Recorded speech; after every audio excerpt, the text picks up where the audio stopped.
Hey, look at IOCK. Look at This IOCK. is crazy, bro. IOCK.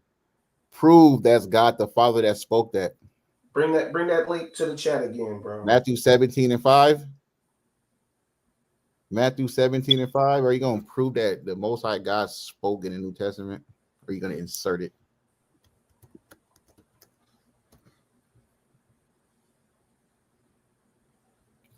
I'm going to pull it up for him.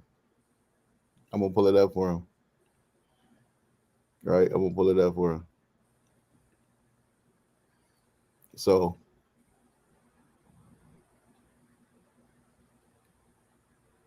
in all these translations, it doesn't say that God said anything. So in the NIV, Matthew 17 and 5 in the NIV, while he was still speaking, a bright cloud covered him, and a voice from the cloud said, "This is my son, whom I love. With him I am well pleased. Listen to him." Why doesn't it say that God said anything? IOCK. Who else speaks from a cloud and has a beloved son? The Most High God didn't say that. Show us where God says that. Where did God say that at IOCK? Because this ain't it. This doesn't say God said anything. It doesn't say anyone said anything. It just says a cloud. A cloud in the sky. So the cloud is your God? Right. The cloud is your God? Come deal with it. Come deal with it. Hit the link. The link's pinned to the top. Hit the link. You know you want to. Let's get IOCK up on here, man. All right. Let's get him up in here, man.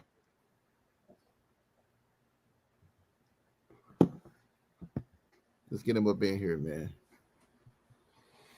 He said, who else speaks from a cloud? God speaks from clouds and says he has a beloved son. Why doesn't it say that then? Show us. Show us God, Yahweh, Yahweh, Jehovah,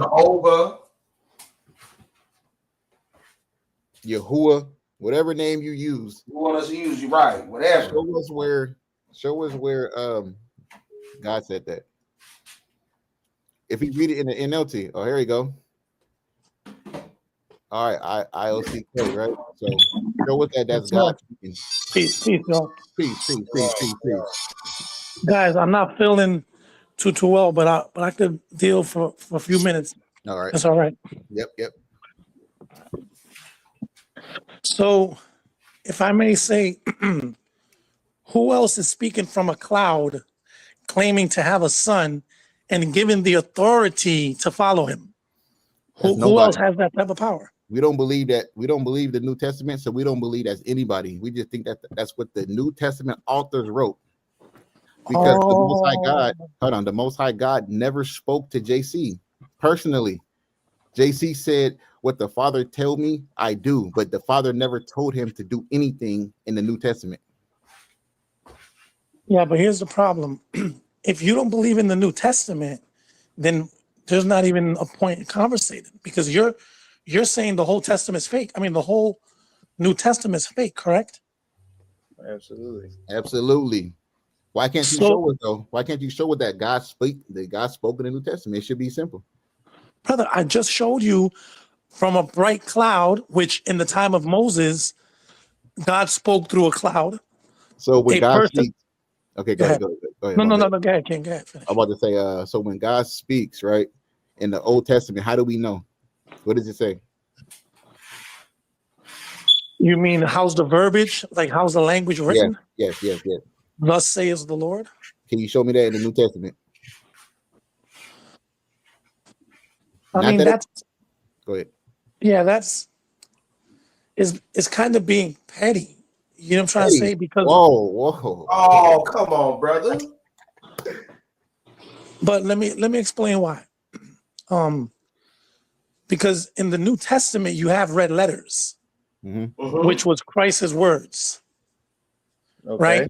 So when you read Matthew 17, Christ is speaking in red letters, and then that voice comes from a bright cloud to give authority to follow Christ, which is the same exact verbiage when Moses said that a prophet shall be raised from the midst of you, and unto him you shall hearken.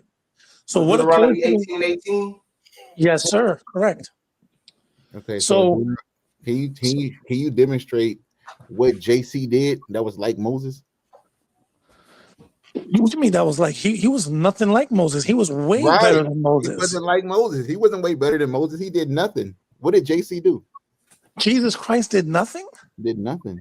What did Jesus Christ? What did JC do like Moses? Ain't that the prophecy? It's all fluff.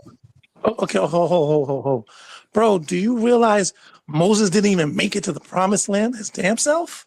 Yeah, we But understand. who did though? So Moses was a failure, bro. He was a failure. How was he a failure? Hold on, Josh. How was he a failure?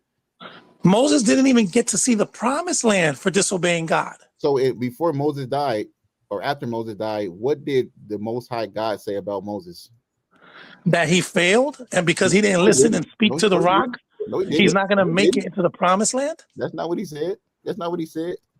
Brother, did he say that in Deuteronomy 34?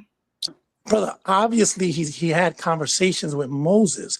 What I'm saying is, in the grand finale, Moses didn't speak to the rock. So the Most High said, you're going to die without even reaching the promised land. Where did God say he was a failure? Brother, did he make it to the promised land? No, question, though, brother. Can you show us where God said Moses was a failure? Brother, if you don't make it somewhere, you failed. Like if you don't make it to work, or if you don't make it. But we're saying, brother. Yeah. Speak. Can you show us? Show us that God said that. Or are you just making it up? Book, chapter, verse, God called him a failure, please. Brother, listen to what I'm saying. Right, so I understand what you're saying. Are you familiar? All right, hold on. Let him talk. Yeah. What? Because listen, guys, I'm always quick and short to the point. I'm not long-winded. Okay. I speak maybe for 5 seconds. Go ahead. So, are you familiar when God ordered him to speak to the rock, but he chose to hit it with a stick? Yeah, yes. Yeah. Okay, and because of that, he didn't make it into the promised land. Was Aaron a failure? I'll say a lot of them wasn't, because you have to remember only a certain group. Hold on. Yes or no? Because Aaron did idolatry. He made the golden calf. So was he a failure? That's the point I'm trying to say. Because when you look at the story, only a few made it to the Holy Land, which was children, for the most part. So obviously the Most High was fed up. I mean, that's a fact. So you want to say, can you show us where he's a failure? Because you use the word failure. All right. So hold on. Give me 1 sec, because I'm shooting from the hip. Okay. I don't have no book on me. Just 1 sec. Hold on 1 second. While you get that, I got an interesting point to make. That here in Matthew 4, it explicitly states that JC was tempted of the devil. They have a full-on conversation for 40 days, 40 nights. They go back and forth, right? And we know this is the devil, quote unquote, right? In this conversation.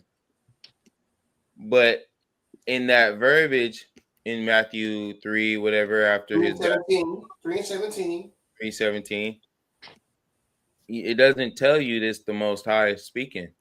Mm-mm. It's just a voice from heaven. This could have been Satan for all we know. Right. This could have been the devil for all we know. Right. And why we're saying that, because it doesn't mention the character. It doesn't at all. It doesn't mention the character.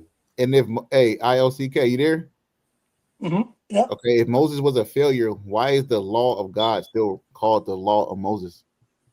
And why did JC say that Moses wrote of him? And why did he say if you would have believed Moses, if you didn't believe Moses, you ain't gonna believe me? Because see, I mean, it's difficult because you don't even adhere to the New Testament. So if you want to have a lingo about the New Testament, I have no problem. But it's not fair because but hold on. What's not fair is when I corner you, you're just gonna say, "Well, I don't believe in that book." Corner us. You've been in the corner this whole time. You can't show where God says Moses is a failure. In Malachi chapter 4, verse 4, it says, "Remember ye that." Let me pull it up. Let's see if he's a failure to God. Right? Yeah, I got it. I got it right here. And Malachi 4, right? Malachi 4 in verse 4, it says, "Remember the law of my servant Moses, the statutes and ordinances I commanded him for all Israel at Horeb." So if Moses was a failure, why is the Most High God still calling him his servant? Why didn't he just call him my failure, Moses? Right? Why didn't he just say Moses? Why did he even mention Moses? Why he didn't say just keep my law? Well, question. You just made a good point. Why is Moses only called a servant and never his son? Why can people be, hold on, why can people be children of God, but Moses is never called a son of God? He's called hold on. He's called a servant, and the Bible tells you the son has more inheritance than the servant. So why is Moses never categorized as his son? Is Jacob called the servant? Like all Israel, aren't they called the servants? Israel, my only begotten son. Is Jacob or Israel as a whole called God's servant? Israel is called my only begotten son. Moses is never, even that verbiage is never even used with Moses. Okay. Never. He's just a regular cleaning housemaid dude. He's sweeping the floors. Okay. He's a servant. So when you serve the Lord, that means you clean the floors? He's a janitor, in what you're saying. No, what I'm saying is I'm a son of God. I'm not a servant. If you want to be a servant, that's on you. I'm a son of God. Is Moses an Israelite? Moses is a servant. Is he an Israelite? Israelite. Yeah, but not all Israel is Israel. Listen, before you giggle, I got a million tricks up my sleeve. All Israel is not Israel. Okay, just because you're Israel doesn't mean nothing, bro. Okay. Matthew 3:9 says, "Don't think to have Abraham as your father, because I can make children out of rocks." Where did God say that at? Yeah. In Matthew 3:9, brother. Where God No. Okay, see, look at this. I put you in a corner, and that's going to be your way out. No, you don't. Here we go. Isaiah 41:8. "But thou, Israel, art my servant." So are all the Israelites servants in sweeping floors? No, brother, because when you finish reading that book, the Most High says, "Can I answer?" Hold on, brother. I'm going to be concise. I just want you to answer this question. I'll let you go. It says, "But thou, Israel." Correct. Is it talking about the whole nation of Israel? No, it's talking about a remnant because of the fact that they worship Baal, they killed all the prophets. The Most High is going to destroy Israel, and the only reason why he's keeping a remnant is because of his namesake. That's the only reason. Israel failed. Hold on. Brother, my question is this: is Israel the Most High servant, and Jacob whom he has chosen? At one point, it was supposed to be like that. Yeah. Can you answer? Can you give a yes or no? Brother, it's not yes or no, brother. It's not. It's a yes or no. Because listen, hold on. You gotta do is say yes. Israel is God's because servant. Brother, listen. I see it. Because when you read the Bible in one page, God is trying to have them follow, but in the next page, he's going to destroy them. What you're going to do is, hold on. What you're going to do is pick the times when he's speaking good, but I could show you the next page when they're going to be destroyed. Does the Most High God say he's going to forgive Israel as a? No, he's only going to forgive the remnant. Okay, he's going to forgive Israel, right? You can't say the remnant. Is the remnant not Israel? The remnant is a mercy group because he promised Abraham. Brother, is the remnant Israel? Biologically, obviously. Oh my! But the remnant, yes or no?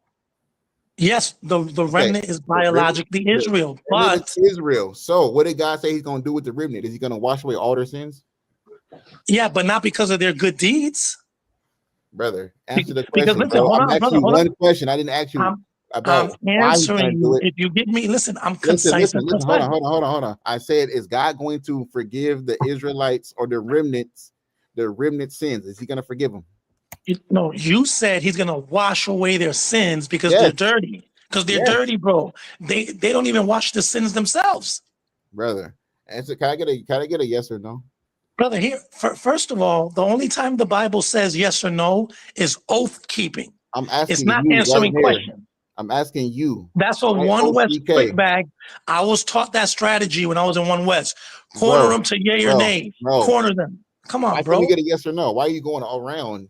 Because if you brother, agree, just say you agree. Don't muddy up the water if your answer is really ready? Yes. Ready? 1,000 times God says yes, he's gonna save them, and 2,000 times he says he's gonna destroy them. So it's yes and no. So in the end, what is he gonna do?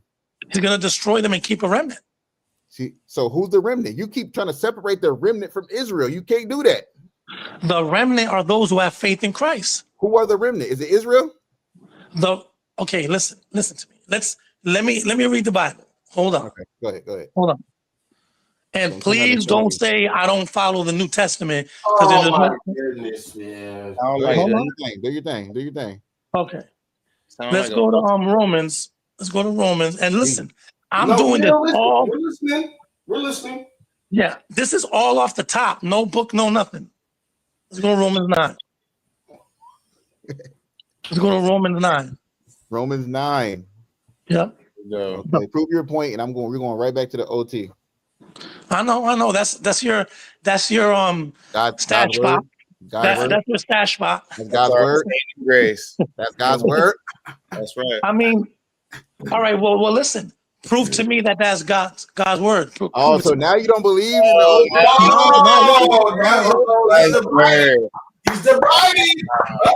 No, listen. Because if you really hold up. These Christians. No, hold on. Christians would do anything, right? No, listen. They'll listen, say King. anything now. Right. No, listen, King. Listen. I believe the Old Testament is God's word. Okay. I'm just playing devil's advocate. Why? What I'm saying is the same thing you claim with the New Testament, I could claim it even worse for the Old Testament. No, you can't. Brother, there's not even an original. Listen, there's not even an original Paleo Hebrew text. Here we go. All right, so let me read them. Here we go. Hold on. Come on, bro. Okay, hold on. Okay, Romans 3. Let's get it. Okay, ready? Romans 9, and we'll go to 27. Once you read verse 4. 4? So what do you want to go down the whole verse 9? You're about to prove that Israel basically isn't nothing. But what does verse 4 say? What does verse 4 say? So let's start in verse 1. And let's slowly cook it because y'all take this completely out of context. We don't read it, bro. Romans ain't coming out. We don't even deal with this. We don't deal with it. But we'll listen to what you got to say, though. Okay. I want to see how you twist verse 4.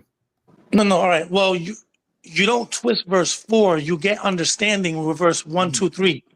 It explains verse 4 because Paul is saying this. Excuse me. Let me get a drink. Paul's a false apostle.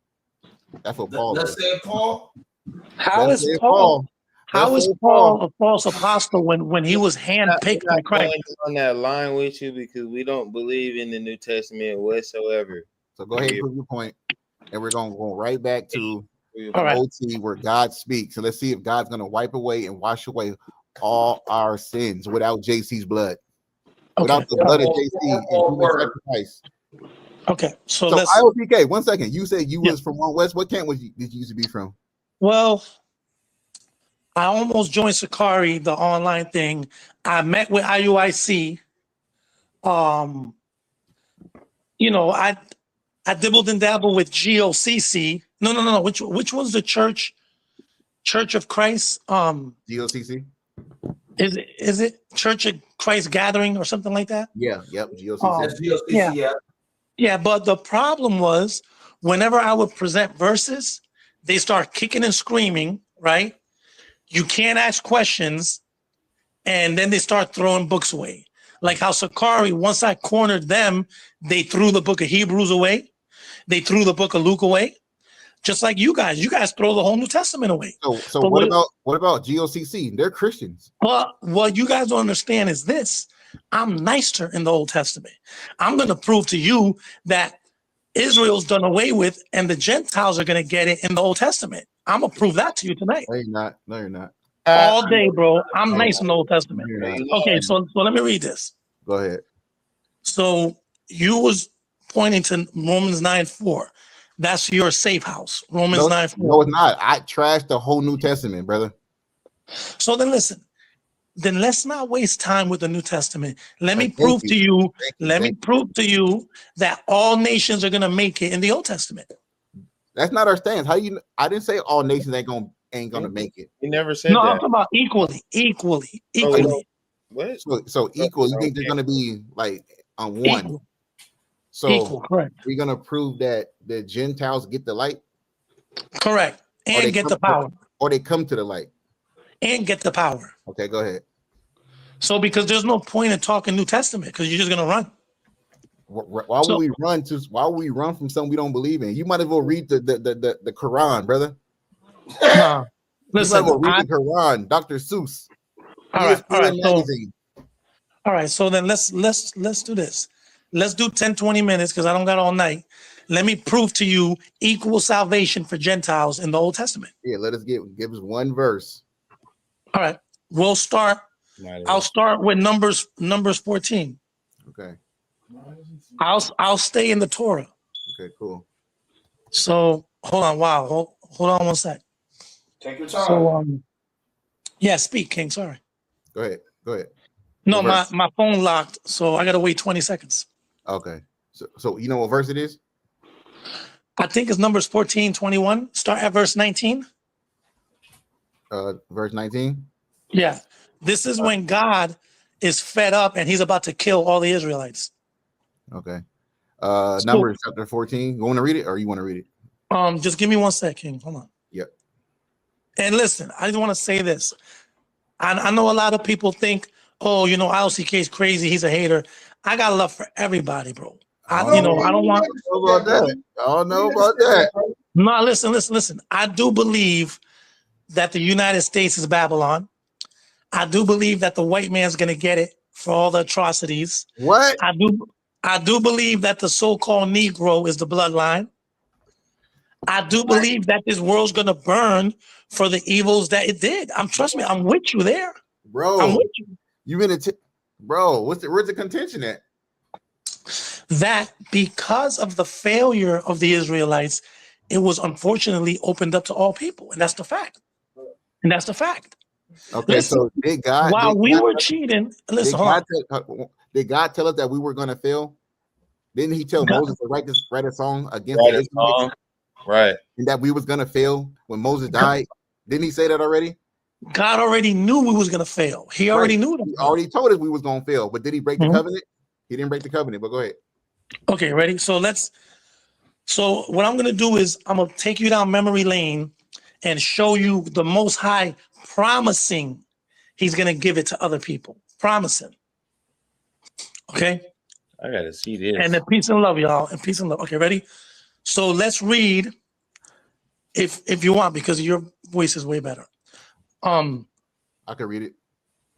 Go from 18 to 22, please. Okay. 1 second. So trust me, guys. I'm waiting for them to get their get back too. Like, you know what I mean? I'm not here. That, man. Wow. This is music to my ears, bro. Wow. Trust me, bro. Yo, I'm waiting for those missiles to drop. I'm waiting for their kingdoms to fall. That's crazy, bro. I thought total opposite. I never would have thought I would have heard this, man. Crazy. That's crazy. But I'm gonna read. You said verse 18. Yes, sir. To 22. Okay, I'll start at verse 17. And now I beseech thee, let the power of my Lord be great, according as thou hast spoken, saying, the Lord is long suffering and of great mercy, forgiving iniquity and transgression, and by no means clearing the guilty, visiting the iniquity of the fathers upon the children unto the third and fourth generation. More? Read.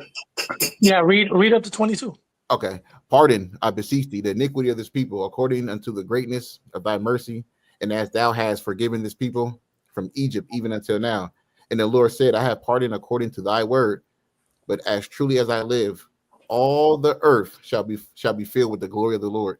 Because all those men which have seen my glory and my miracles, which I did in Egypt and in the wilderness, and have tempted me now these 10 times, and have not hearkened to my voice. So what you have here is Moses begging God not to destroy them. So what God said was, cool, I'm going to listen to you. I'm not going to destroy them, but as truly as I live, meaning I'm going to keep it 1,000, the whole earth is going to be filled with my glory. Because these people have not listened to me 10 times. They're stiff-necked and hard-headed. Now let's go to another book where God promises the same thing. Let's go to Deuteronomy. Why does hold on before we leave Numbers? Why in Numbers 24 and 17 does it say he's gonna smite Moab and Ammon and Edom? Because when you look at the whole Old Testament, like I'm not even gonna bring up the New Testament. Let's take it out of the book. We'll stay with the Old Testament. When you look at the whole Old Testament, nobody was following the Most High. Let me get Isaiah 45:23, bro.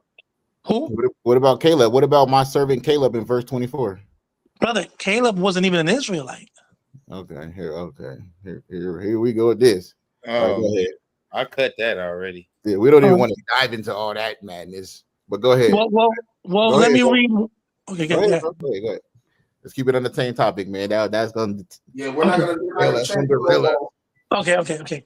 But Caleb was given land amongst the tribe of Judah, which is the law in Ezekiel 40. Hold on, brother. Let's not derail. Right? Let's not derail. Let's stick to this. And then if after this, maybe we could touch on that. Okay. So all right. So that was one instant when the Most High clearly promised, because of the failures of Israel, the whole earth was going to get something. That's a fact. What did it say that the Gentiles is going to get? Going to get anything? I don't see Gentile or nations or heathens. I don't see that in there. All right, so let me go back. Hold on. Let me demonstrate something while you get that. So speak, brother. Beth, can you get that Isaiah 43, bro?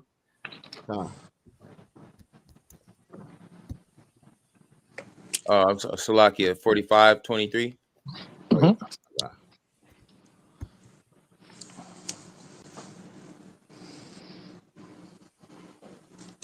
Isaiah 45, verse 23. I have sworn by myself, the word is gone out of my mouth in righteousness, and shall not return, that unto me every knee shall bow and every tongue shall swear.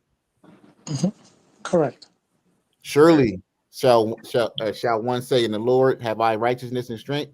Even to him shall men come, and all that are incensed against him shall be ashamed. Verse 45. In the Lord shall all the seed of Israel be justified and shall glory. All right. So what you was just trying to demonstrate in Numbers 14 was that all the whole earth was going to be able to come under the covenant or whatever and try to be, you know what I'm saying, one with the Most High, whatever you tried to demonstrate there. But I just showed you that the Most High's strength, power, his glory will be seen on all the ends of the earth. Right. And placed upon a certain people, which are the Israelites, right? His glory is going to the Israelites, right? Let's go back in Numbers 14 and verse 21. Where do you see that all the nations will be filled with the glory of the Lord? Okay, so let me go back.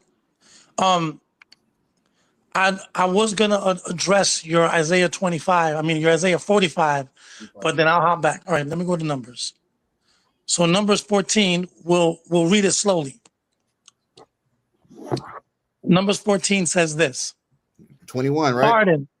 Well, I'll start at 19 and just read 2-3 verses. Okay. Not to be too long-winded. Go ahead. So Moses is speaking to God, saying, "Pardon, I beseech thee, the iniquity of this people, according to the greatness of thy mercy.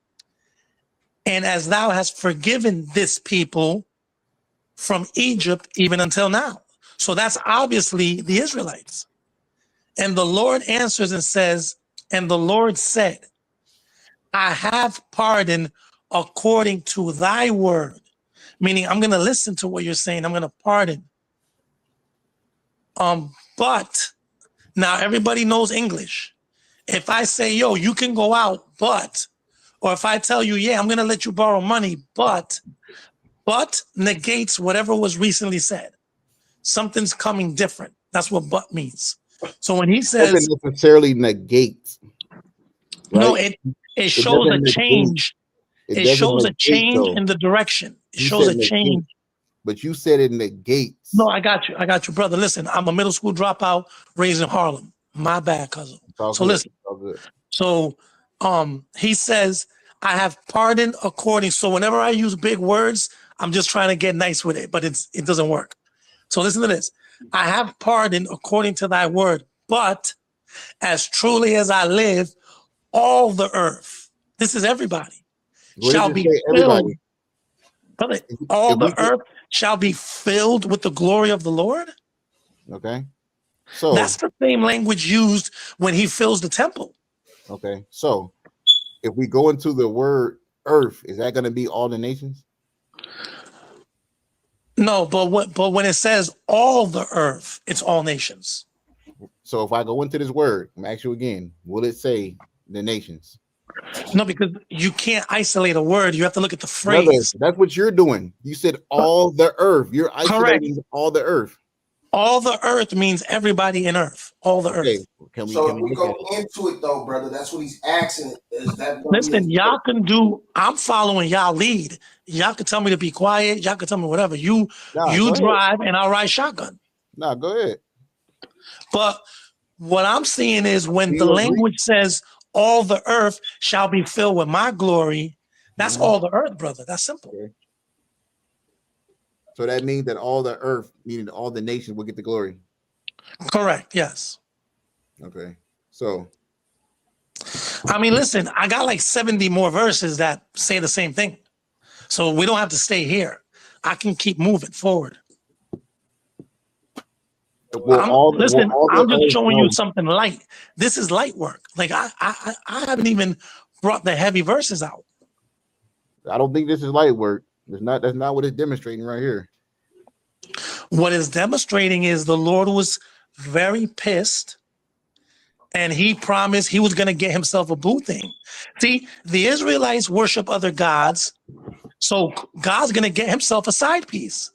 You can't be mad at that, bro. You're mad because God got himself a little Chinese girl, got himself a little white girl, and you mad, bro. You mad. So will all Edomites be eradicated? I'll say the majority of them. You just said that you can't wait until the Most High God gets up with Esau, but I just said the majority, brother. Okay. I'll say 98, like 98%. Damn, 98%. Yeah. Damn. So 2% is gonna be remaining. And those are the only 2% that probably was raised in the hoods in Section 8, probably understood the struggle, or the baby mama that had like 6 Judite kids that was holding them down. Like, you know what I'm trying to say? Not everybody's evil. I get it for the most part. The Caucasian don't have compassion and mercy, but there are some cool ones. I'll say 1 out of 1,000 is pretty cool. That's crazy. That's crazy. So you're telling me you never met a white kid in the hood that was down for the cause? That is crazy. You never met a white kid in the hood that was holding grips for you, holding your stash, saying F the police. You ain't never met a white kid like that? Brother, that was riding and dying with you? What did God say though? God said, can you show me where it says 98%? Yeah, sure. Yep. Here. Oh, you're good. Genesis 12. And that kind of sounded like some white music right there, bro. I mean, I don't mean to say nothing, but I don't know who that was. So, I mean, so there's some type of white influence going down. All right. So this is what God said. I will bless them that bless thee, and curse them that curse thee. And in thee shall all families of the earth be blessed, meaning the blessing was contingent to the treatment of his people. You can't tell me there's not some white boy in the hood. Like, what about that dude? Back I got an AR. You know what I'm trying to say? I mean, they do exist. They do exist, bro. It's far few in between. Does God judge nations or individually? God only judges Israel as a nation. Only you have I known of all the families of the earth, so I will punish you for your iniquities. God judges the other nations individually. Okay, that's why when they first went into Jericho, they didn't destroy Rahab because Rahab showed compassion. So they kept her alive. They made an oath. They made an oath and they kept the oath, right? So correct. I want you to deal with this right here. Ezekiel 39:7. And it says, so will I make my holy name known in the midst of my people Israel, and I would not let them pollute my name anymore. And the heathen shall know that I am the Lord, the Holy One in Israel. Correct. Right? Because you made it seem like all the earth or all the nations, right, are gonna be equal, right? So why does God say that all the heathen should know that He is the Lord, the Holy One in Israel? And why does God say that He's gonna dwell amongst Israel? Because when the other gentleman read Isaiah 25, look at the word he's using. All those that are incensed against me were going to be destroyed. Incensed is people that are going to war against God. Look at the other word you just used. All the heathen. Heathen means they're against God. You're going to have them No, it doesn't. No, it doesn't. No, it doesn't. No, it doesn't. No, it doesn't. No, it does not. Can I read it? No, it doesn't, bro. That's a lie. That's cap. You got to stop the cap. It doesn't mean that. What does it mean? What? Heathen means heathen. Wait, heathens are the other nations. Gentiles. No. Show heathens me. Are not the, show me where heathen are not the other nations. I know Israel can be called heathen, right? Correct. They can have heathenistic ways, but correct. Heathen, by and large, is talking about the other nations. Correct. Now watch the law, because I'm gonna stay in the Torah. I got one more for you. Yeah, but please let me respond because I don't want to address 5-6 different verses. Let me respond. This is the same topic, right? This is gonna be the same topic. So it says Ezekiel 37 and verse 24. It says, "And David, my servant." Wow, David, my servant. You said being a servant means you washing floors and cleaning toilets. No. I didn't say that. That's what you said. That's what you said. Let me. I was being facetious. Okay. What I was saying is this. I got you, bro. I got you. Okay. I'll just fuck with you. So it says, "And David, my servant, shall be king over them, and they shall have one shepherd, and they shall also walk in my judgments and observe my statutes and do them. And they shall dwell in the land that I had given unto Jacob, my servant, wherein your fathers have dwelt, and they shall dwell therein, even they and their children and their children's children forever. And my servant David shall be their prince forever. Moreover, I will make a covenant of peace with them." Who is the them right here? It's speaking of the Israelites. Okay, and it shall be an everlasting covenant with them, and I will place them and multiply them, and will set my sanctuary in the midst of them forevermore. Who's the them? The Israelites. Okay, verse 27. "My tabernacle also shall be with them. Yea, I will be their God, and they shall be my people. And the heathen shall know that I, the Lord, do sanctify Israel, when my sanctuary shall be in the midst of them forevermore." So who is these heathens that shall know? Okay, let me. Can I respond? Yep. Can I respond? Yep. Okay, so you're reading Ezekiel 37. Let's go up a few chapters to Ezekiel 47. You want to jump a few chapters? You want to go to Ezekiel 47 to prove that the Gentiles? I'm gonna prove that the book of Ezekiel ends with the acceptance of the other nations. Bro, the other nations. Listen. This is our stance with the other nations. The other nations will be there, right? But they will not be equal with us at all. Hold on. They won't be equal with us. There will be servants and handmaids as God said. Does God say there will be servants and handmaids? Brother, can I read yes or no? Yes or no? at some points, and then he says that they'll be as the Israelites in other points. Okay, so there'll be servants and handmaids, right? Some of them, and some of them will be equal. So the other ones that's not servants and handmaids will be equal. That's what you're saying? If you let me hold on, I'm just trying to understand. Brother, you're not going to understand me because I'm a human. You want to go to Ezekiel 47, but hold on. I'm just trying to understand you before we go anywhere. Let me understand your train of thought, because I already thought different of you early before you showed me, before you told us that you're waiting for the Most High to put judgment on certain people. Mm-hmm. Correct. Right? So I'm trying to understand some more, right? Mm-hmm. Okay. So you saying that other nations? So what percentage of the other nations will be servants and handmaids? I mean, it's hard to give a number, but there's definitely way more being destroyed or having a negative ending than there is a good ending. You gave us a number for the Edomites. Yes, I'll say about 98%. So why can't you do the same right here? No, because I don't know about the other nations. There's tons of other nations. I mean, didn't he promise Ishmael 12 princes and he was going to flourish? Didn't he promise like other people like the Rechabites? Didn't God say follow how the Rechabites are? There's nations that was talked highly positive of by the Most High. But please let me read it, because I don't like using my own words, and let me show you equality in the kingdom. Hold on, before we go there though, in verse 28, the heathen are going to be the one that don't follow God. So the heathen that don't follow God, what you said heathens are people that don't follow God. So the heathens that don't follow God shall know that the Lord do sanctify Israel. Yes, the whole world is going to realize who the one true God is. Okay. The whole world's going to feel it. Isaiah 66:16 says, and with fire and a sword shall I deal with all flesh. Okay. So the whole world's going to feel his power. Right. That's not the question. We're trying to stick, but listen, I'm trying to stick to the topic, and for some reason, you're hesitant. This is my verse right here. I'm trying to understand this. You're understanding of this. Yeah, but you're not letting me read the verse that explains it. Who are these heathen in this verse, in this context? Can I read it, King? Can you deal with it? So you can't deal with this one right here. You can't deal with it. I'm gonna deal with Ezekiel 37 with the scripture. Can you deal with Ezekiel 37 without going 10 chapters up?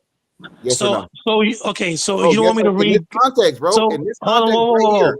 So are you saying you don't want me to read God's word? No, what I'm saying is this. I want you to deal with this. It says in my IOCK 10. Hold on, IOCK 10, bro. Hey, IOCK is in a negative, right? So how, you can't deal with it. You can't deal with it. Look, you just told me to throw the Bible out the window. Are you trying to run from my script, from my verse? We deal with number 14. I'm trying to read it. We deal with numbers 14. Now, can we deal with 2 verses? 27 Brother, and 28. I'm trying to deal with your verse with the same book, in the same book. Look, listen. It says, my tabernacle also shall be with them. Yea, I will be their God. Whose God is he going to be? Everybody's God or their God? Who is the their? Whoever's in the midst of Israel, because he's going to be in the midst of Israel. Where did you say that? I'm trying to read it to you, bro. Okay, go ahead. Okay. Ezekiel 47. Same book. Hold on, wait. Hey, you took me all along. Hey, man, that's crazy. Oh, boy. IOCK, man. IOCK, man. Yeah, hold on. Come on, bro. That was... Bro, he done took a lap. Okay, ready? Look, hold on. Took a lap, bro. Straight to... You got it there. Okay, ready? So let's go. So you read Ezekiel 37, how God's promising. Hold on, brother. Just let me rock for a few seconds. How God promises he's going to be in the midst of Israel. Let's see who else is going to be there. Ezekiel 47. Bro, listen, we don't say that the Gentiles are not going to be there, bro. Brother, let me read what they said. Go ahead, man. Okay, never mind. Brother, I'm concise and precise, bro. I'm a sniper. I'm right to the point. What verse you want, bro? Go to verse 21. All right, 21. Yep. God goes into it. He says, so shall ye divide this land unto you according to the 12 tribes of Israel.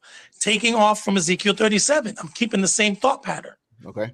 And it shall come to pass, this is how it ends, that ye shall divide it by lot for an inheritance unto you and unto the strangers that sojourn among you, which shall beget children among you, and they shall be unto you as born in the country among the children of Israel. They shall have inheritance with you among the tribes of Israel. And it shall come to pass that in what tribe the stranger sojourns with, there you shall give him his inheritance. Thus saith the Lord. The Gentiles that join themselves to the Lord will have land in the kingdom, brother. That's a fact. If they have land in the kingdom or in the city, right? Okay, is that equality? Brother, to own real estate in the kingdom of heaven, you're damn Bro, right. they gotta live somewhere. Brother, they're getting land they in gotta heaven. Live somewhere. All right, well, ready? So now, look, wait. When the nations around us, when the nations around us lived amongst us or surrounded neighbors, can we take them into slavery? Chattel slavery? Not if they join themselves to the Lord. Where did it say that we can't take them into chattel slavery? All right, let me read the law. Hold on. Can I read the law? Let me read the law now. Let me read the law now. Right? Okay. So is Leviticus 25 out of the window in the kingdom? Well, which one? A 25, 35? 35 all the way down. All the way down. Well, what do you think that says? Let's read it. Yeah, go read it. The Leviticus 25, 20. Let me go to 35. Leviticus 25, 35. And thy brother, and if thy brother be waxing poor, if thy brother be waxing poor, and fallen in decay with thee, then thou shalt relieve him, yea, though he be a stranger or a sojourner, that he may live with thee, right? Take thou no usury of him or increase, but fear thy God, that thy brother may live with thee, right? So according to the law, according to God's law, we can't we can't take usury on our brothers. Can we take usury on the heathens and the Gentiles? Not if they join themselves to Where the does Lord. it say you can't do that if they join themselves? Brother, I have no problem reading you the law. I have no problem reading you the law. Okay, hold that thought. We're gonna jump to verse 40. 39. But if thy brother that dwelleth by thee be waxing poor and be sold unto thee, thou shalt not compel him to serve as a bondservant, but as a hired servant, and as a sojourner, he shall be with thee and serve thee until the year of Jubilee. And we know that the Gentiles don't have a year of Jubilee. Verse 41. And then shall he depart from thee, both he and his children with him, and shall return unto his own family, and unto the possession of his father shall he return. For they are my servants, which I brought forth out of the land of Egypt.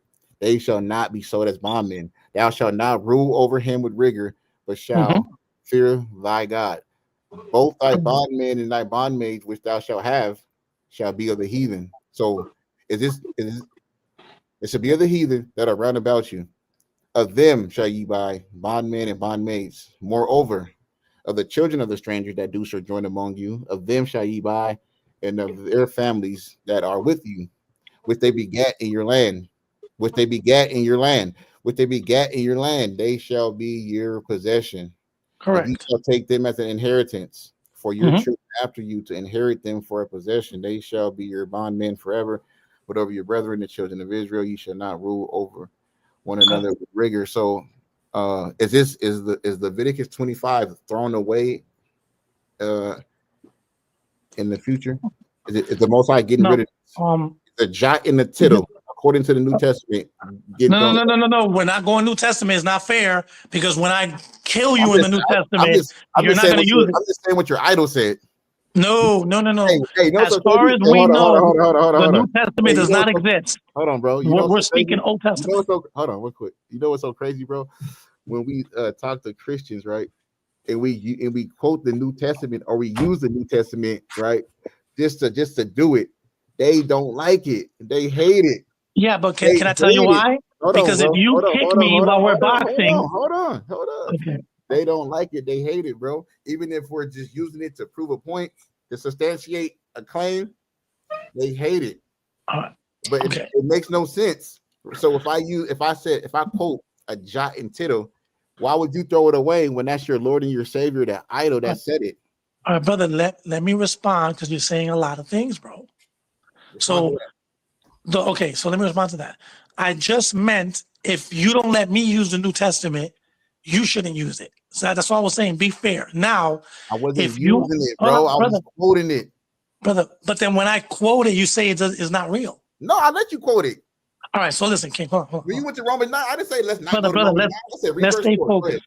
You did an analogy of one jot or one tittle shall not change, correct? Right. Okay, go to Leviticus 25:35. Leviticus, because you read that verse, right? Right. All right. Now, we'll watch this. Leviticus 25. This is a huge One West blunder. Huge. We're not One West. No, I'm just saying. Hold on, brother, please let me rock. Don't mention the brothers in. Okay. When it says, watch this. This is gonna blow your mind. When it says, and if thy brother be waxen poor and fallen in decay with thee, then thou shalt relieve him, yea, though he be a stranger. What does that mean to you?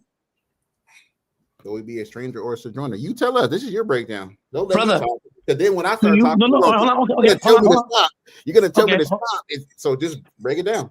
Well, you know what's not fair is I answer yes and no short. You could do the same, but it's cool. Yes or no. Okay, hold on. It doesn't say yea though he be. It's in italics.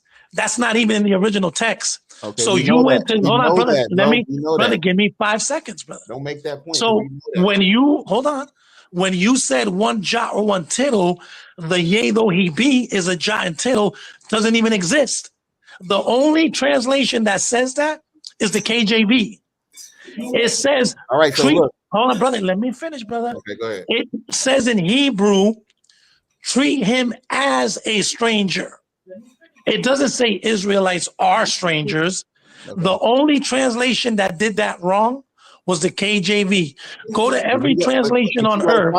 But you got a problem because the next verse says, take thou no usury of him or increase. But we know in the law, we can't take usury increase of the Gentiles. No, you can't. Not the ones that are joined. Brother, can I respond? Bro. Not the ones that join themselves to the Lord. Now let's go to the law. Let's go to the law. Okay, ready? Leviticus 19. 31? I'll stay in the book you use. Leviticus 19. Right? Yes. Love the bro. All right. Leviticus 19 says this. Let me pull it up. I'll pull it up. Let me pull it up. Yeah. Okay. 19:17. Are you on 17? Yeah. Thou shalt not hate thy brother in thy heart. This is the Levitical law. This is what you want right here, though. Yeah, but I'm giving you context. Thou shalt not hate thy brother in thy heart. Thou shalt in any wise rebuke thy neighbor and not suffer sin upon him. Thou shalt not avenge nor bear any grudge against the children of thy people, but thou shalt love thy neighbor as thyself, says the Lord. Do you agree the law is to treat your people how you would treat yourself? Repeat that. Do you agree the law is to treat your people the way that you would treat yourself? Treat my people? Brother, let me read it again. My people, right? Okay. Thou shalt not hate thy brother in thine heart. Thou shalt in any wise rebuke thy neighbor. Thou shalt not avenge nor bear any grudge against the children of thy people, but thou shalt love thy neighbor as thyself. Do you agree the law is you got to love your people like yourself? Yeah. Okay, now let's go to verse 35. But verse 33. And if a stranger sojourns with thee in your land, you shall not vex him. But the stranger that dwelleth with you shall be unto you as one born among you, and thou shalt love him as thyself. For ye were strangers in the land of Egypt. I am the Lord your God. Okay. Equal treatment. And let me show you why. Because in the law of Numbers, watch what God says. Hold on, before we go there. All right. Prove your point. Yeah, but let me just read this one quick verse because it explains why. Okay. Numbers 15. This is God speaking. Thus saith the Lord. And if a stranger, 15:14, and if a stranger sojourns with you, whosoever be among you, remember you said in the midst of his people, whosoever be among you in your generations, and will offer an offering made by fire of a sweet savor unto the Lord, as ye do, so shall the stranger do. One ordinance shall be both for you of the congregation and also for the stranger that's in the midst of you. An ordinance forever in your generations. As ye are, so shall the stranger be before the Lord. One law and one manner shall be both for you and the stranger. Thus says the Lord. Okay. Brother, there's no way around that, bro. What you got to understand is when you're a heathen or you're a demon, you're not a part of God's people. But once you become a part of God's people, it's equal treatment, bro. There's nothing wrong with that. It's perfectly fine, bro. I'm cool with having Bruce Lee chilling with me. I'm cool with Brad Pitt at my barbecue. It ain't that serious, bro. All right. So now, you said we can't vex a stranger, right? Correct. Not one that's part of his people. No. Where does it say that? Brother, I just read the law. Once he sacrifices, brother, once he sacrifices. So we could destroy his. So when that sacrifices, we'd be cool with him, but we could destroy his family. Facts, of course. All right. So look, Exodus 22. Didn't that same thing happen with Rahab?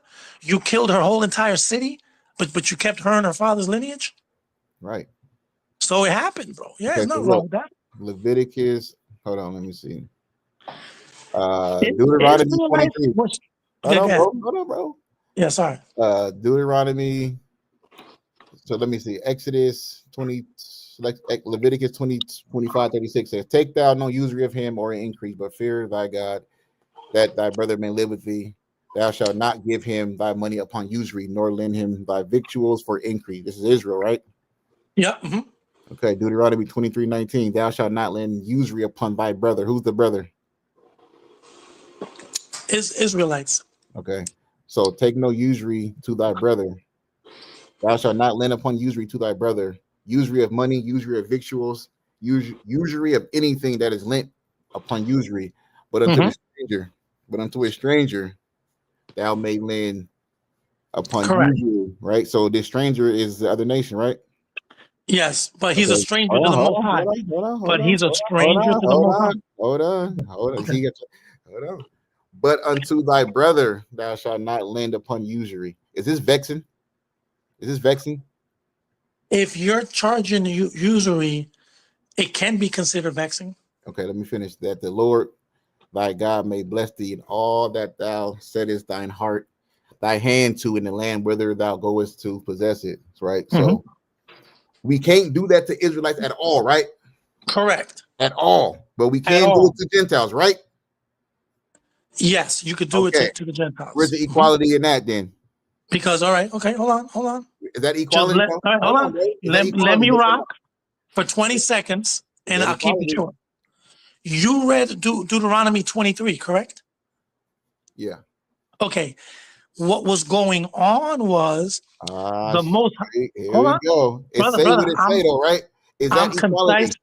I'm concise and precise. Okay. Is that equality, though? Is it equality? Brother, I'm going to show it to you, brother.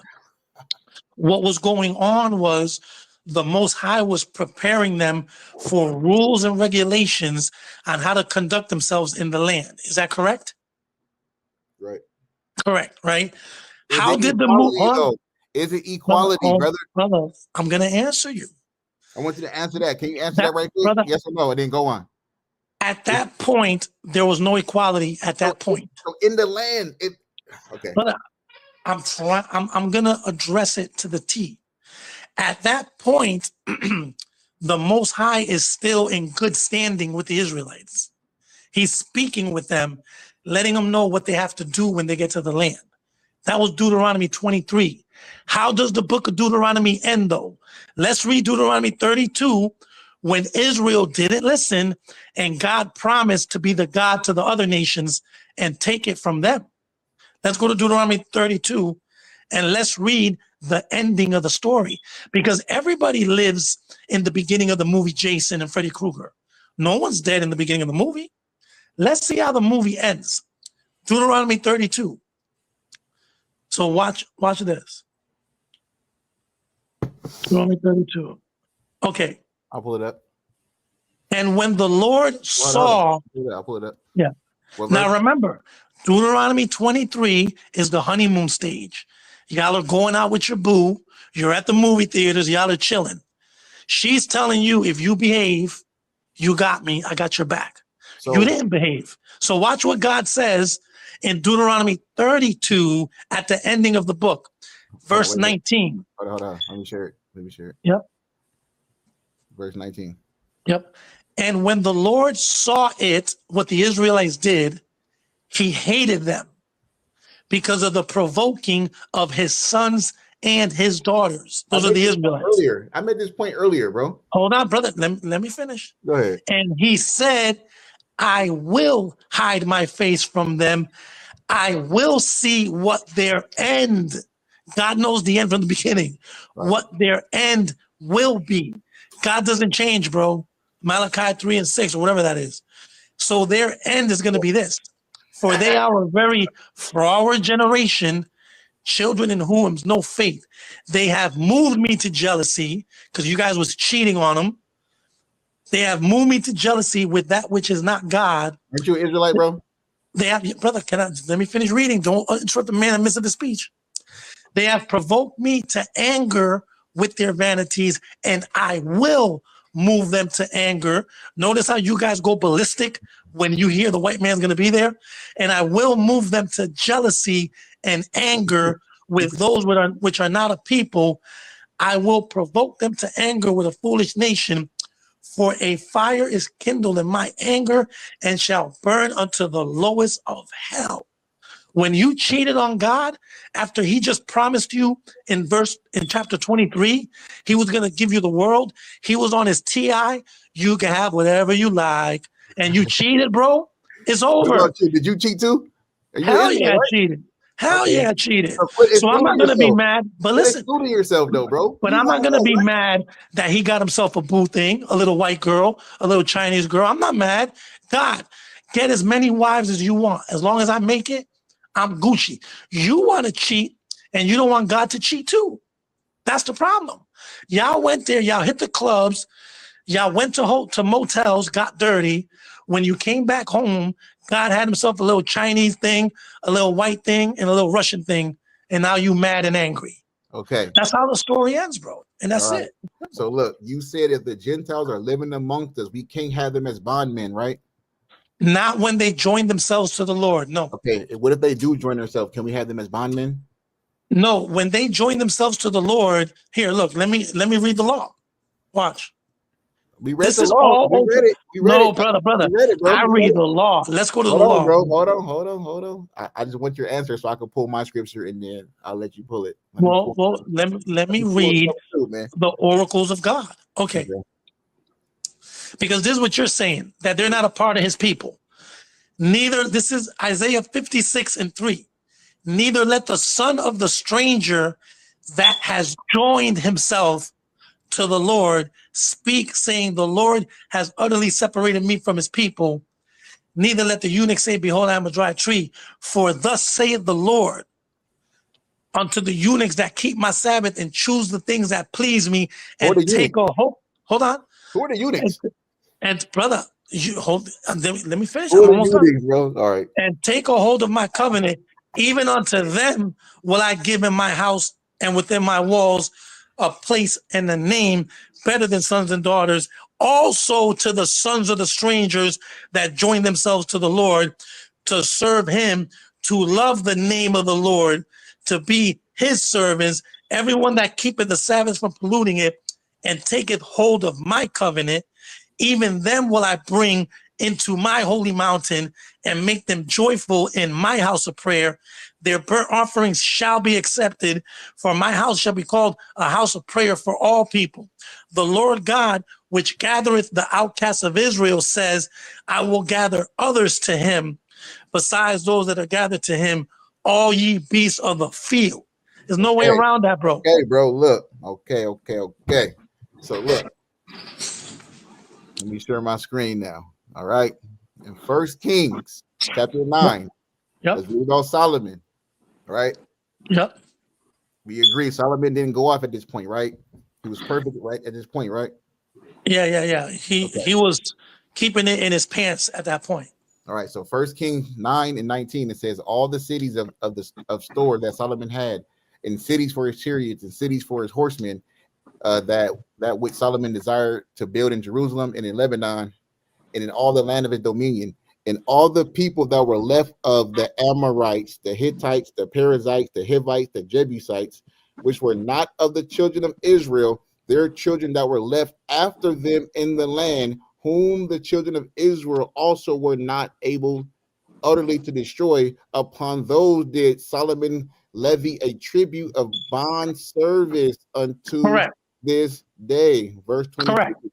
But of the children of Israel did Solomon make no bondmen, but they were men of war, and his servants, and his princes, and his captains, and rulers of his chariots, right? And his horsemen, right? Yep. So these children that were left in the land, that were Ammonites, Hittites, Perizzites, Hivites, and Jebusites, right? They were in the land, right? So if they was in the land, what did they have to do? What? They had to sacrifice unto the Lord, right? Correct. They were still bondmen to Solomon. So your point that you made earlier, is that if they're living amongst us, right, we treat them equally. But you just agreed that Solomon was perfect at this point and he didn't go off. So why were the children that were living amongst us at this time bondmen?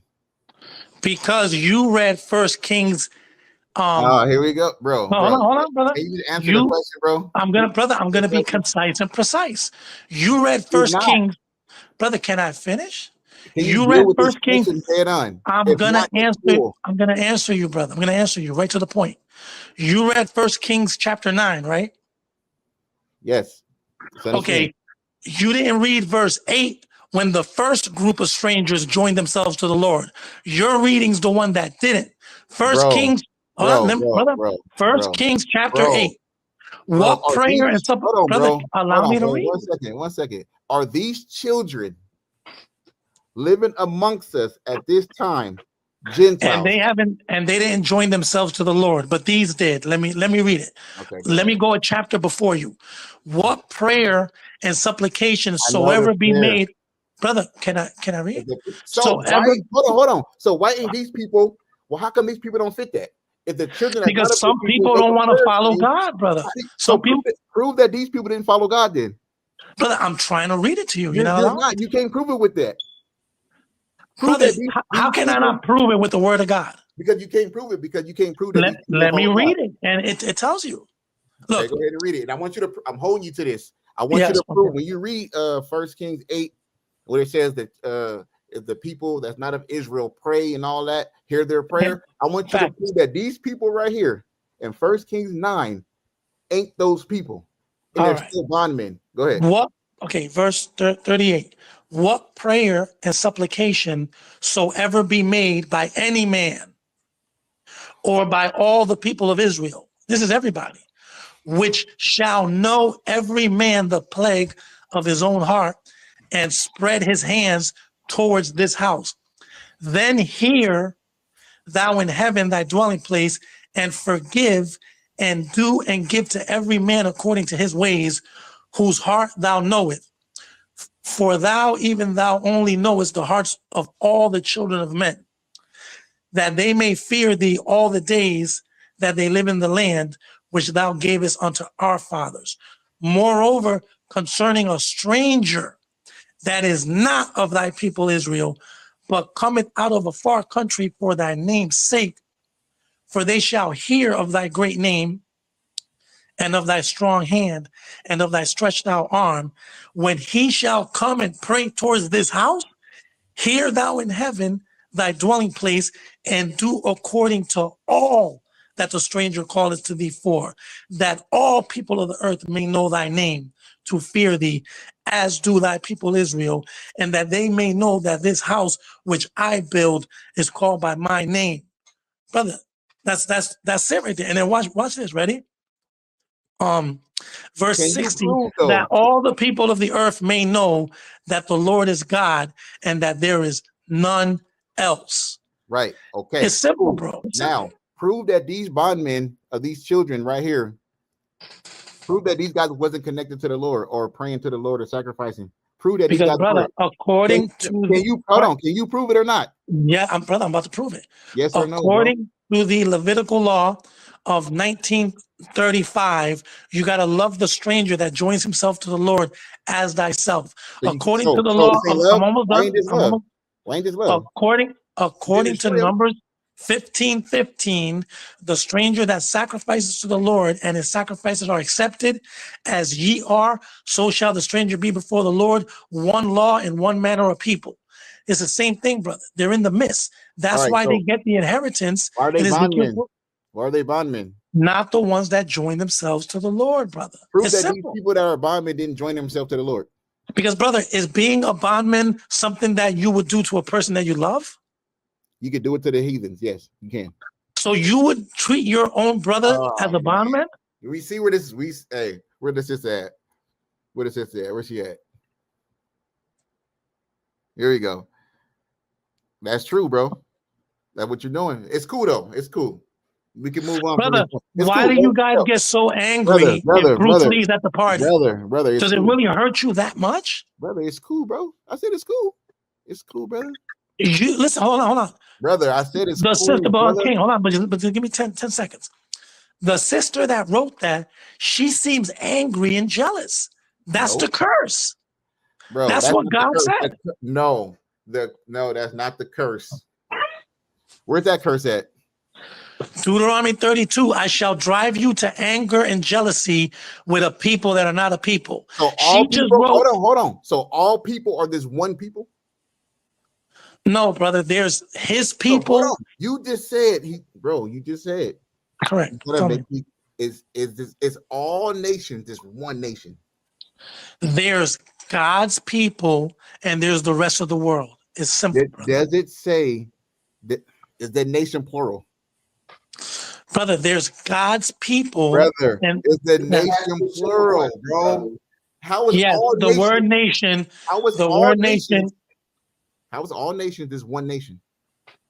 Because God groups them up as heathens. It's all the same thing, brother. Oh my God. All right, so right. Okay, cool. So do we agree that I showed you the law? We don't agree. Come on, bro. But it's cool. Not that bad. It's cool though.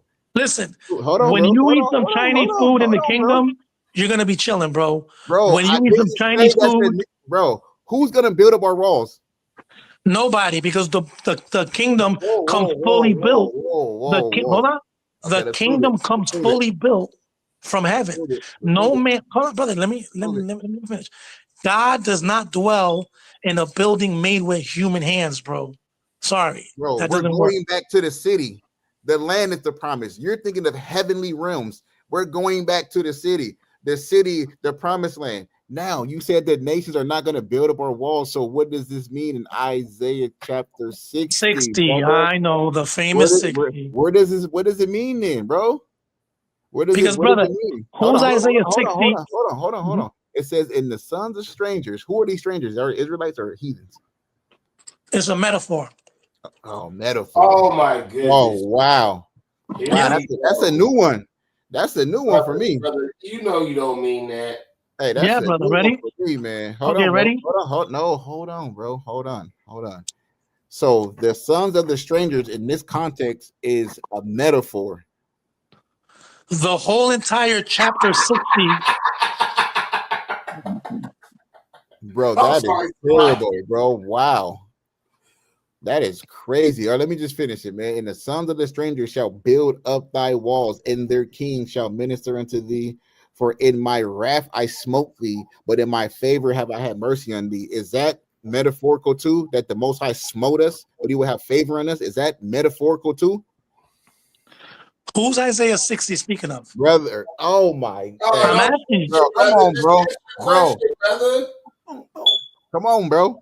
Let's be honest with the text, man. Brother, listen, hold on, listen. Is this metaphorical right here? I'm trying to answer you, but you don't allow me. No, you're asking me a question. What a question? You asked me a question. You're not answering it. Okay. I Is told this metaphorical? you. Is this metaphorical? Let me speak, brother. I told you Isaiah 60 is a metaphoric language for a mystical, whatever word it is, kingdom. You said, no, Okay, it's bro, not. Hold on. You said, no, it's not. It's a physical city in a land, correct? Is this metaphorical? Yes or no? I said yes for the third time, brother. So when it says, for in my wrath I smote thee, but in my favor have I had mercy on thee. That's metaphorical. Did the Most High smote Israel? Yes. So it's not metaphorical then. Brother, is this a real city? Like you think this is a real city and you're gonna be inside this city? I'm just asking you. You said you was good with the OT. Correct. I'm trying to ask you. Is this a real city? Is this a real city? Bro, you said that for in my wrath I smote thee, but in my favor have I had mercy on thee is metaphorical too. That is crazy. All right, let's move on. Verse 11. Therefore, thy gate shall be open continually. They shall not be shut day nor night, that men may bring unto thee the forces of the Gentiles, and that their kings may be brought. Is that metaphorical too? And if so, can you break it down in this chapter? In this context? But can you answer my question? Don't just avoid it. Bro, you're avoiding my question. That is brother. I answered your question 4 times already. Yes. Saying it's metaphorical. Saying it's metaphorical without proving it is not answering the question. I'm trying to get you to establish a stance because you're avoiding to answer. Do you believe this is a real city that you're going to live in? Whose line of questioning is this supposed to be? We just dealt with yours. I pulled one. Now it's back to you. I'm asking you a simple question so we can establish: is this a real city that you're going to live in? Here. What's the reason why I went here, brother? Is this a real city? Just answer. What's the reason that I went here, bro? Because he doesn't want to answer because he knows it's not a real city and he realized it. Bro, you're derailing the conversation, bro. I'm asking you, bro. Brother, all right. Well, let me prove to you it's a metaphor. Let me prove to you it's a metaphor. No, bro. Hold on, man. Verse 19. And the sun. Hold on, bro. Hold on, brother. Bro, come on, bro. Let's be honest with the text, okay?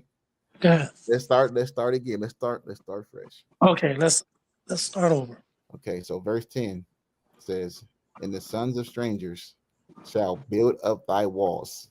Correct. Metaphorical, right? The whole chapter is metaphorical for the 5th time, brother.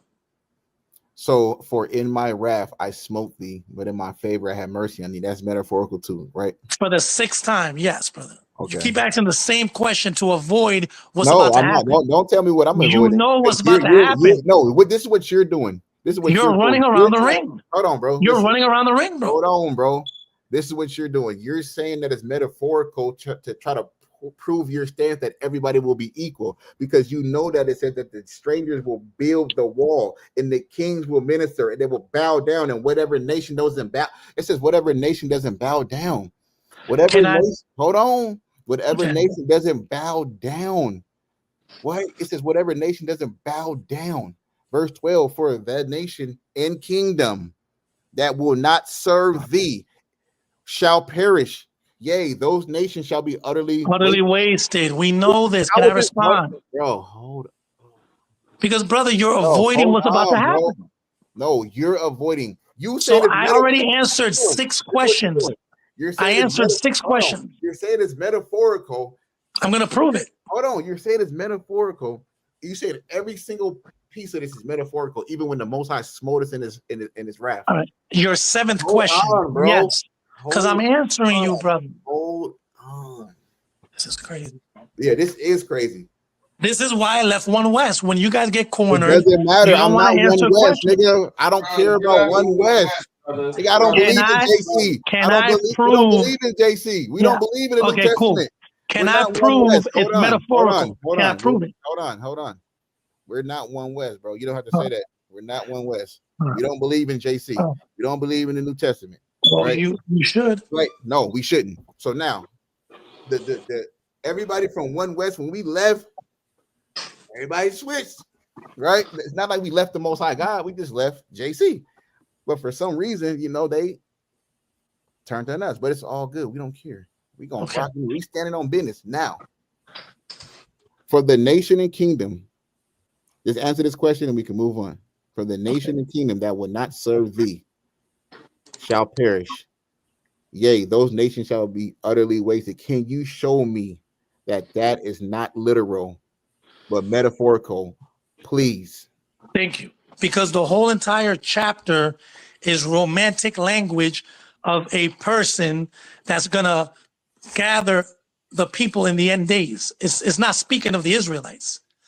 And you said, oh, this is a real city and you're gonna really be living there on earth. How is that possible when in verse 19 the sun doesn't even exist anymore? I didn't even say that. Brother, the sun shall no more be a light by day. That's not what I'm brother, bro. Neither Bro. Can I finish, brother? That the whole chapter, brother. You said the whole chapter is metaphorical. I'm now you trying to answer. Hold on. Now you want to jump down to verse 19 to show that context. The sun. It's that's called not context, gonna work. brother. That's not gonna work, bro. Brother, can I that's not finish? Going to work. You spoke for like 10 minutes. Can I finish? Bro, that's not gonna work. You can say this is metaphorical. You can say that, but you can't say I have this effect on all y'all. Hold on, bro. You can say that verse 19 is metaphorical, but you can't say the whole chapter is metaphorical. You just can't say that. All right, can I speak? Go ahead. Okay, so how are you gonna eat food when there's no sun and no moon? Oh my! First of all, bro, the moon and the sun, is the moon and the sun gonna disappear or be destroyed? Yes or no? That's what verse 19 says. Is that literal? It's a metaphor, brother. I know that's a metaphor, bro. The Most High God said, unless you. It's a metaphor. It's romantic language, brother. Bro, just because you point and you pick in verse 19 or even verse 1 through 3, even if you pick those verses and say it's metaphorical, you can't say that all of it's metaphorical. You just can't do it. It's not. Brother, when you read about a city that's being, hold on, wait, King, just give me 10 seconds. When you read about a city in the same chapter that's going to be made of gold and diamonds and rubies, and there's no sun, no moon, and there's going to be a God to light, bro, that's metaphor. Either that or you're smoking weed, bro. Because nobody's going to build a kingdom. That's what your New Testament says. Correct, because it knows it's a metaphor. Your New Testament is trash. Revelation 21 says it's a metaphor. Hold on. Now, hold on. So when it says in verse 21, is that metaphorical too?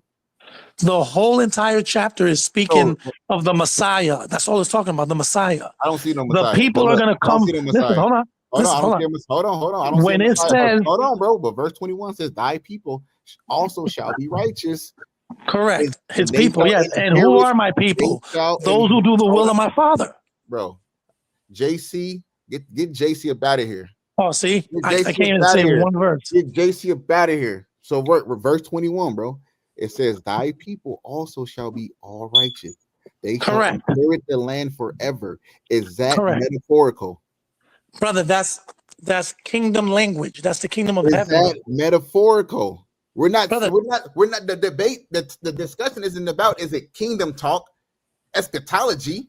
It's about is it metaphorical or literal? Yeah, but brother, you said it was a real city, and you're wrong. Bro, you said the whole you said the whole chapter is metaphorical. It's speaking about a heavenly kingdom. It's not literal, brother. What is heavenly kingdom? In the sky? I don't know where it's going. Hold on. Listen, it's the promise. I don't know where it's going to be, but there's no sun and there's no moon. That's not. There's nothing. So you really think this verse 19 is gonna be no sun and moon? That's what it says. Like literally says that. Okay. Now, okay. Follow me, man. Yep. Man. Let's go to Jeremiah 31. Correct. All right. So that's the covenants. No, I'm not. Yeah. Nah, he ain't going there, bro. I'm not even going there. I'm not going to 31. I'm going to 34. I'm going to 35. Jeremiah 31:35. Thus saith the Lord, which giveth the sun for a light by day, and the ordinances of the moon and of the stars for a light by night, which divideth the sea. When the waves thereof roar, the Lord of hosts is his name. If those ordinances depart before me, what ordinance? Correct. What ordinances is that? The heavenly luminaries. The sun and moon, right?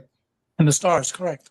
If those ordinances depart from before me, saith the Lord, then the seed of Israel also shall cease from being a nation before me forever.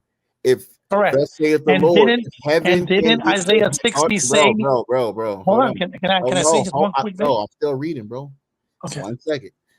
Verse 37. Thus saith the Lord, if heaven above can be measured and the foundations of the earth searched out, beneath I will also cast off all the seed of Israel for all they have done, saith the Lord. Right? So it says the Most High, if those ordinances, the sun, moon, and star, will depart before the Lord, then he will cast away Israel forever. Right? Yes. So in Isaiah 60, that can't be literal. I agree there. I didn't say I didn't disagree there. I'm saying you are saying that the whole chapter is metaphorical.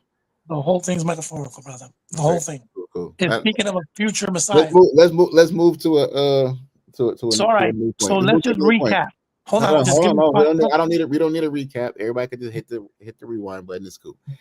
Right. We don't need a recap. So now the topic when you first came in here was to prove that the Most High spoke in the New Testament. You didn't do that, right?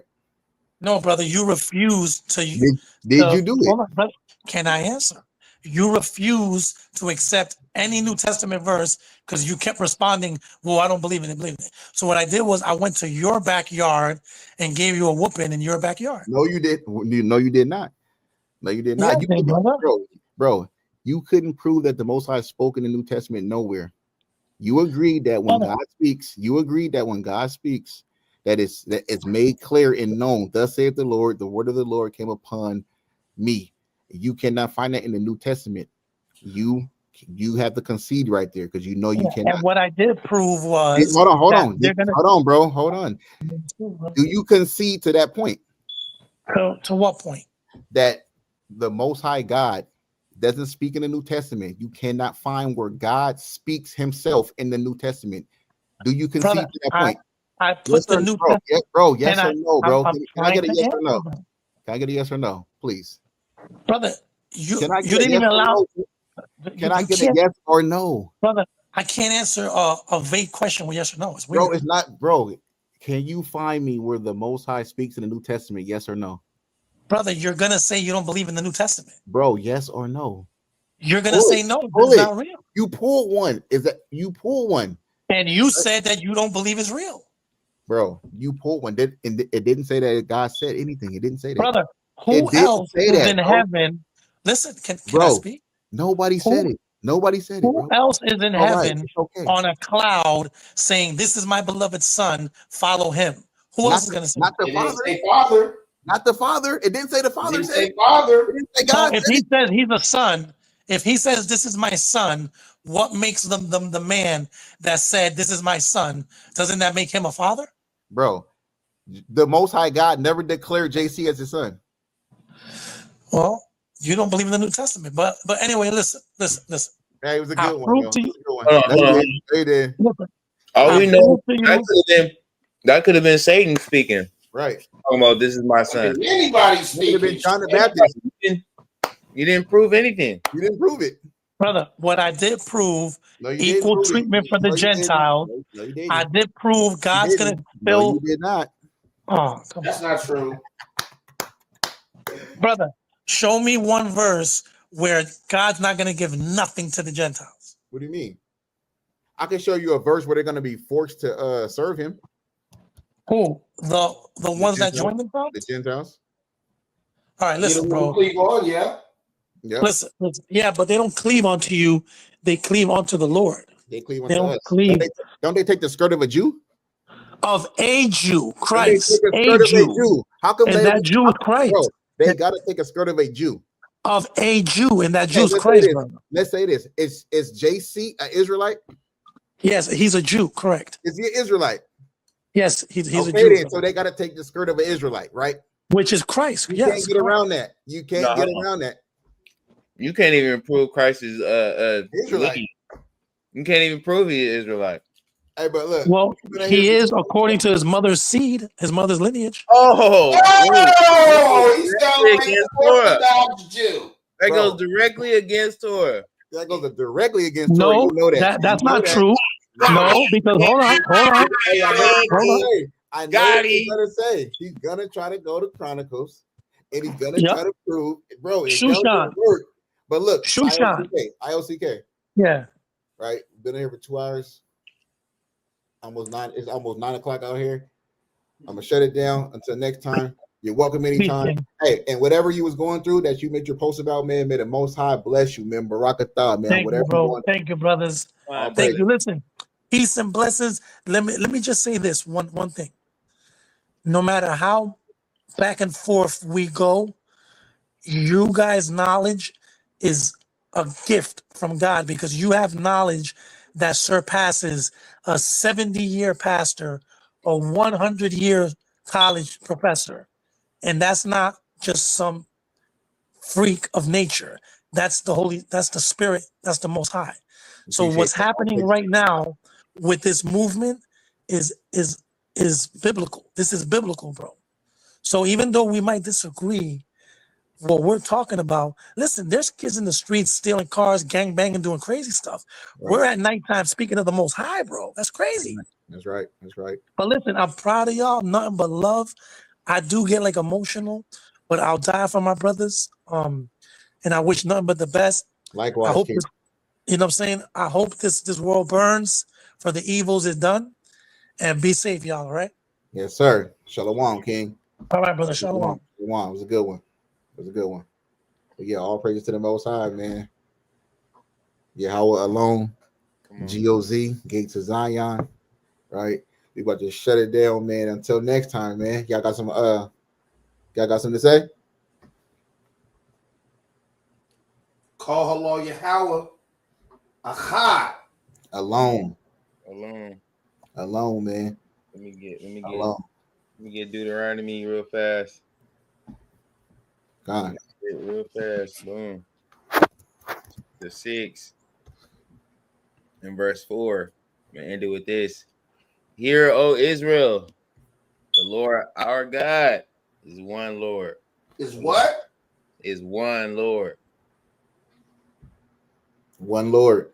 He's one alone. He will be exalted alone, praised alone. All knees shall bow and all tongues shall confess that he is God. He is Yah. He is one. That's right. All praises, man. All praises, man. Shalom. Shalom. Shalom.